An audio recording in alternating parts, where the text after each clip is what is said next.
Hola, buenas tardes. Mi nombre es Julián José Rodríguez Ramírez, estudiante de la carrera de Administración de quinto semestre en el ITESCO. Bueno, el día de hoy hablaremos acerca de los fundamentos del derecho fiscal y tributario. Bueno, el artículo 31, sección 4, establece que son obligaciones de los mexicanos contribuir para los gastos públicos, así de la Federación como de los estados de la Ciudad de México y del municipio en que se residen.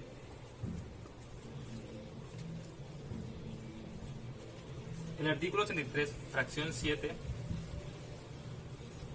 establece que el Congreso tiene facultad para imponer las contribuciones necesarias a cubrir en el presupuesto. Bueno, el tema número 2, el cual es el 2.1, son las disposiciones generales del Código Fiscal de la Federación.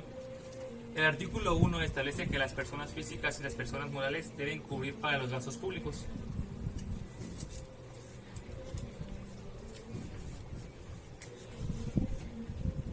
El artículo 2 establece que las contribuciones se clasifican en impuestos, aportaciones de seguridad social, contribuciones de mejoras y derechos.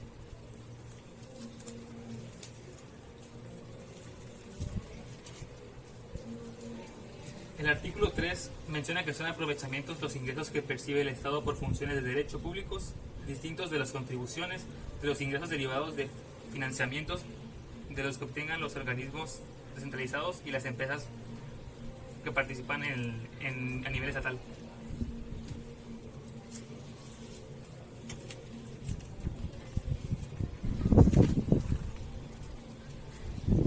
El artículo 4 establece que son créditos fiscales los que tengan derecho al percibir el Estado o sus organismos descentralizados.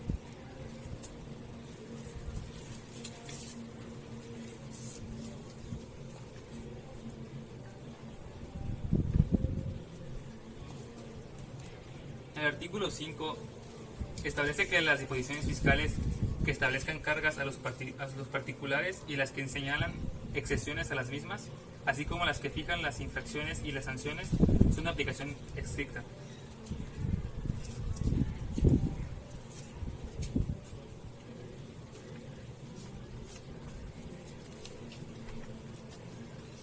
El artículo 6 establece que las contribuciones se causan conforme se realizan las instituciones jurídicas. Esas contribuciones se determinan conforme a las disposiciones vigentes en el momento de la acusación.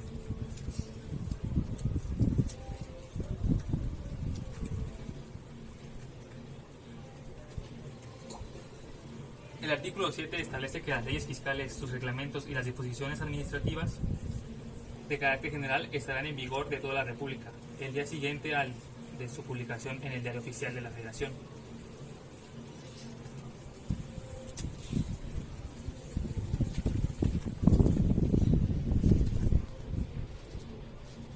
El artículo 8 establece que para los defectos fiscales se entenderá por México país y territorio nacional.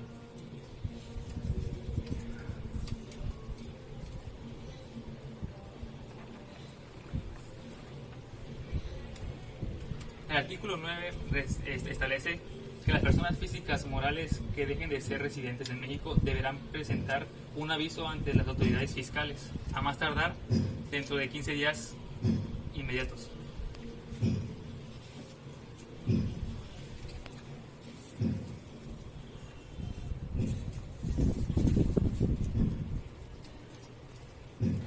El artículo 10, el cual es domicilio fiscal, establece que cuando hayan manifestado un domicilio ficticio, las autoridades fiscales obligarán a practicar diligencias en cualquier lugar en el que se realicen sus actividades, como lo menciona en esta parte. El siguiente tema es el 1.3, el cual son los derechos y obligaciones de los contribuyentes.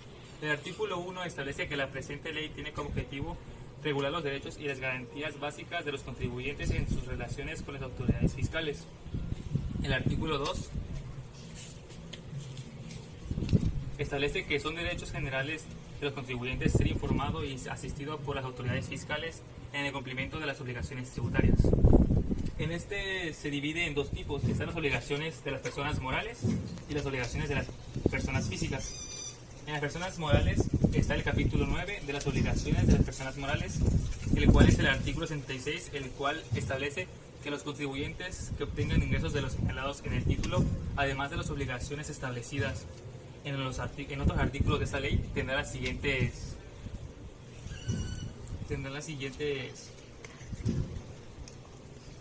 obligaciones. La primera sería expedir comprobantes fiscales y presentar declaración y llevar un registro de las operaciones.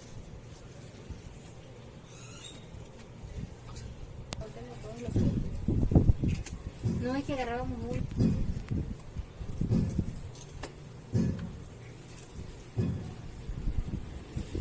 De ahí pasamos a las obligaciones de las personas físicas.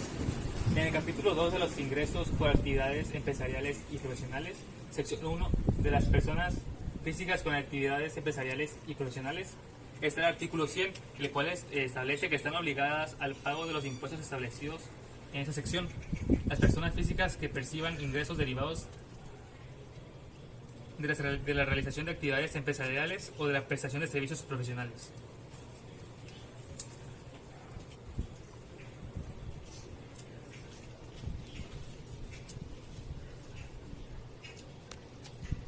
De ahí pasamos a la sección 2, el cual es el régimen de la incorporación fiscal, el cual es el artículo 112, el cual establece que los contribuyentes y sujetos al régimen previsto en la sección tendrán las obligaciones siguientes: solicitar el RFC, conservar comprobantes, registrar ingresos y egresos.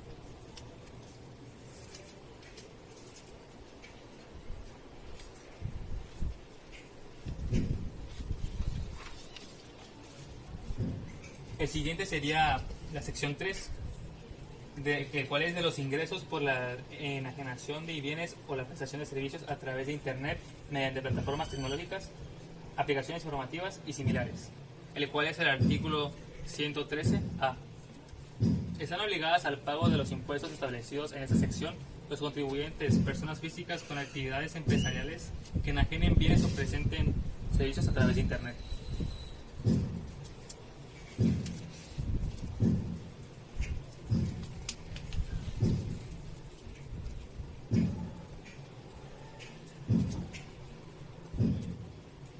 Luego está el capítulo 3 de los ingresos por arrendamientos y en general por otorgar el uso temporal de bienes inmuebles, el cual es el artículo 116. Los contribuyentes que obtengan ingresos de los señalados en este capítulo por el otorgamiento del uso o goce temporal de bienes inmuebles efectuarán los pagos provisionales mensualmente o trimestrales, a más tardar el día 17 del mes inmediato.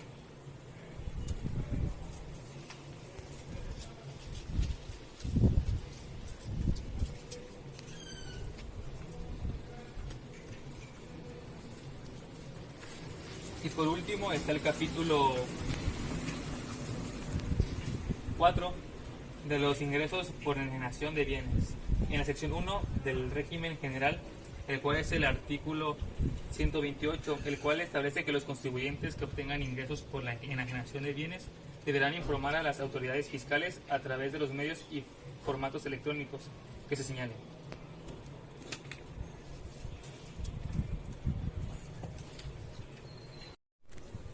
Bueno, el siguiente tema es el 1.4, el cual son las infracciones y los delitos fiscales. Bueno, ¿a qué se le conoce como una infracción? Se le conoce como el incumplimiento de las obligaciones tributarias. Las infracciones que se regulan en el Código Fiscal de la Federación son las siguientes. El artículo 79 establece que son infracciones relacionadas con el Registro Federal de la Contribución el no presentar solicitud de inscripción a nombre de un tercero cuando legalmente se esté obligado a ello.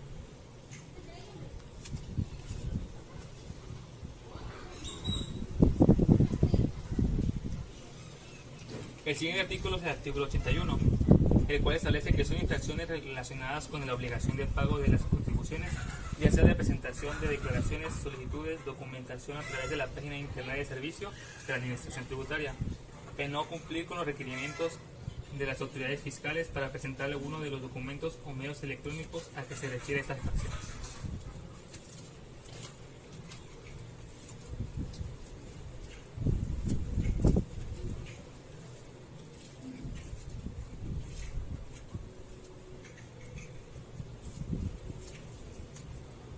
De De ahí pasamos al artículo 83, el cual establece que son infracciones relacionadas con la obligación de llevar contabilidad. Una infracción puede ser el no llevar la contabilidad, el no llevar algún libro o registro especial de ello.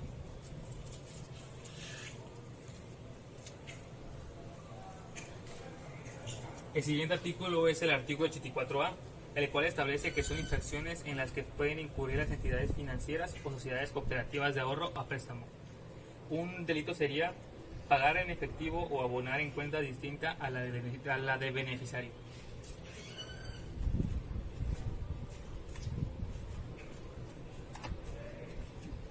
De ahí está el artículo 84E, el cual establece que las cometidas con motivo de cesión de créditos en virtud de contratos de factoraje.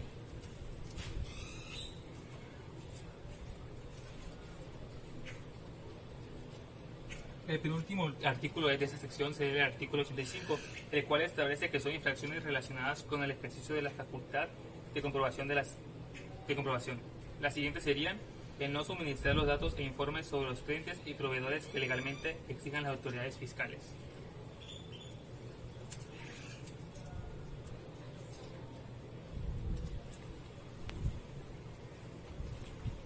Y el último artículo sería el artículo 89, el cual establece que son infracciones cuya responsabilidad recae sobre terceros.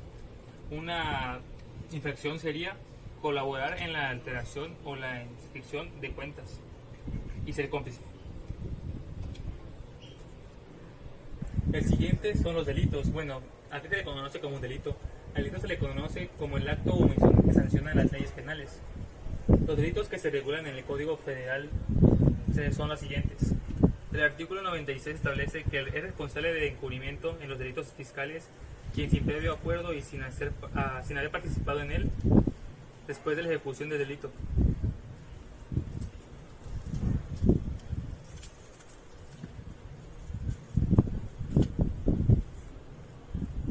El artículo 97 establece que si un funcionario o un empleado comete o participa en la comisión de un delito, la pena aplicable será de 3 a 6 años de prisión.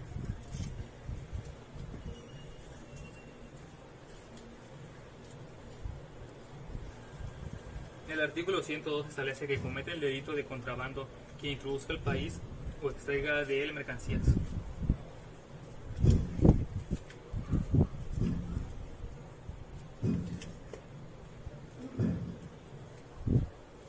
El artículo 105 establece que será sancionado con las mismas penas de contrabando quien 1. Comerse, adquiera o tenga en su poder mercancía extranjera que no sea para su uso personal, sin la documentación que compruebe la legalización de este en el país.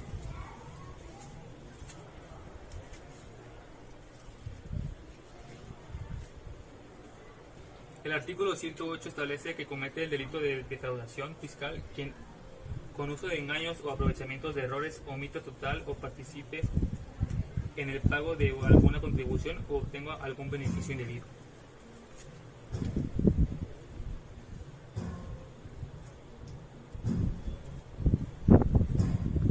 El artículo 110 establece que se impondrá sanción de 3 meses a 3 años de prisión a quien 1. Rinda con falsedad al citado registro los datos, informes o avisos a que se encuentran obligados. 3. Que use intencionalmente más de una clave de registro federal.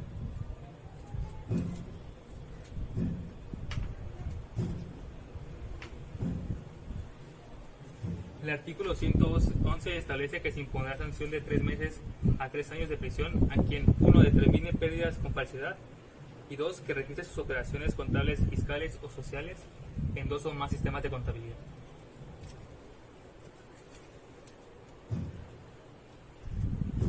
El antepenúltimo artículo, el cual es el 113, establece que se impondrá sanción de 3 meses a 6 años de prisión al que altere o destruya los aparatos de control, sellos o marcas oficiales colocados con finales fiscales.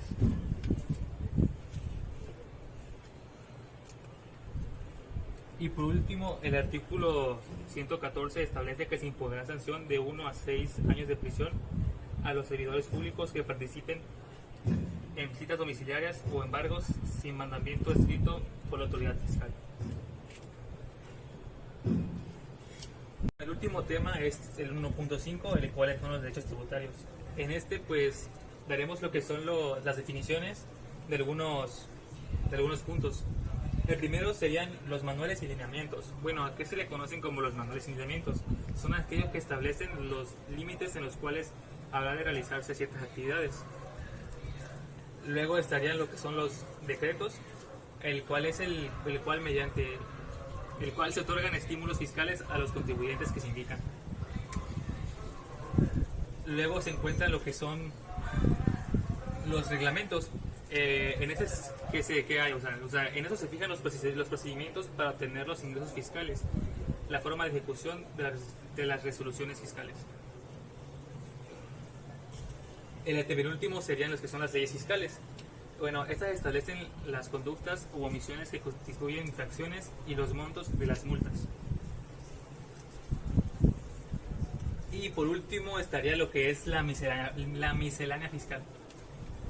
¿A qué se le conoce como la miscelánea fiscal? Es aquella que realiza la consulta de las reglas de carácter general, actualizadas, emitidas por el SAT, las cuales previamente han sido publicadas en el Diario Oficial de la Federación. Puedes acercarte para un plano más concreto del mapa. Gracias.